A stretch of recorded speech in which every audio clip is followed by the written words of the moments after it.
Good morning, everybody. I'm John Lenczowski. I used to be president, and now I don't get to do that anymore.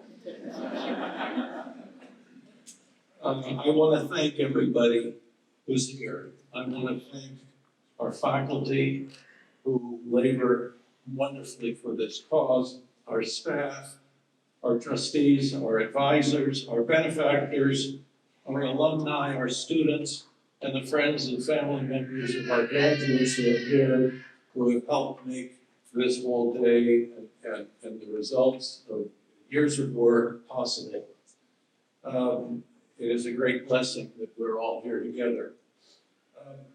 For those of you who are new to IWP, we have a four-part mission.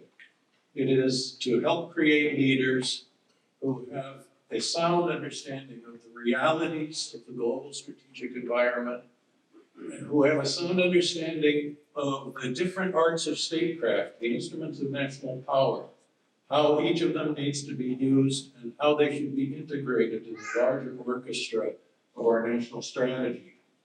And we want them also to have a deep appreciation of the founding principles of our country, of our political economy, and also of what we call the Western moral tradition, the Western Greco-Roman Judeo-Christian moral tradition, and the applied ethics that derive from that tradition.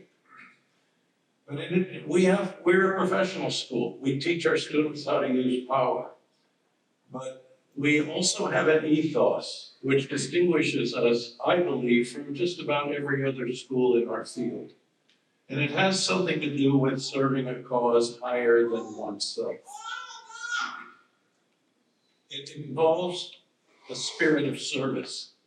And this is, the spirit of service that we stress at IWP combines with a consciousness that is either thin or missing in large segments of the educated elites of our country in these days. It's consciousness of the existence of virtue, consciousness that virtues do not materialize automatically, and that therefore a consciousness that they must be actively cultivated. And most, if not all of you graduates, will go on or continue to serve in the cause of our nation's security and the larger cause of peace. And that includes protecting our most vital national interests. And one of these, of course, is the protection of our way of life, of our, what we might call morally ordered liberty, that our Constitution is designed to protect. But as John Adams once said, our Constitution was made for a virtuous people, and it was wholly inadequate for any other kind. And so the question is, and especially in this stage of our nation's history, will our country produce educated elites who can lead society to become more virtuous and can represent moral leadership in the halls of our government? There are a lot of virtues that we talk about at IWP.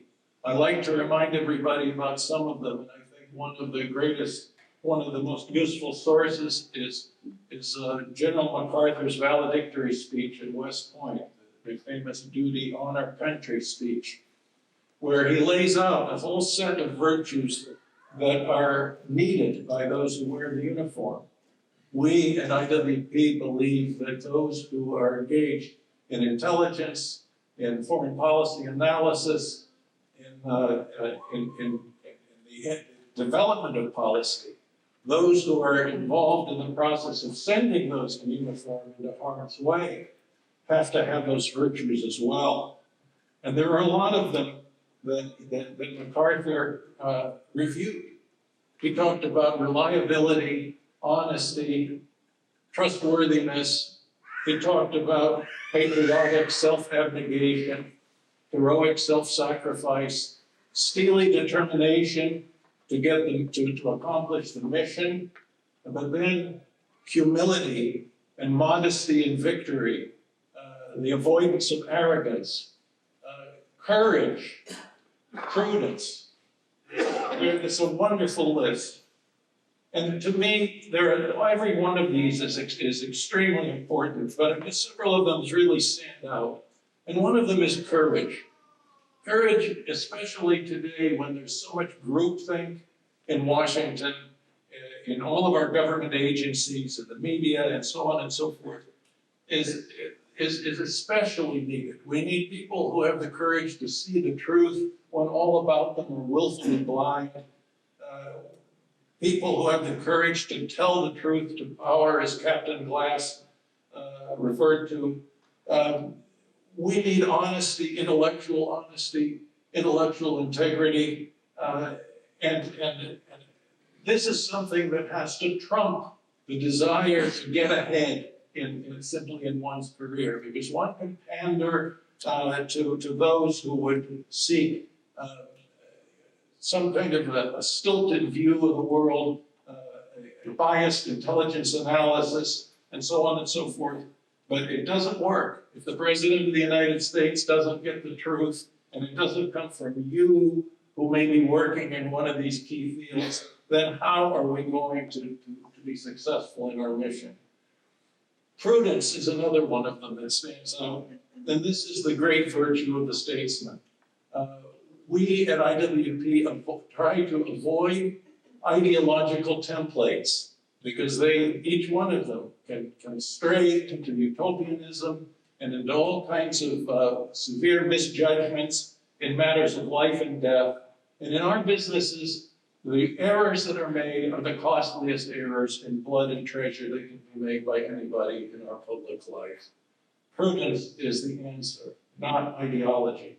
And finally, let me just mention humility. There is so much arrogance in Washington. There's so much hubris, and the only thing the only way that one can combat this and all of the evils that can result from it is by recognizing the necessity of humility. So I hope you graduates, live your lives and your professional lives with a constant determination to cultivate these virtues and to conduct yourself in a spirit of service to others. Then you'll have good character. You'll make real friends. You won't have to buy a dog if you want to have a friend. Ultimately, this means doing the right thing, as I always say, when nobody is looking. So I congratulate you for your tremendous work. I wish that we had been able to spend more time in person. You've gone through a tough time with a lot of this distance learning, and we sympathize, but it's been great to see you in the last semester.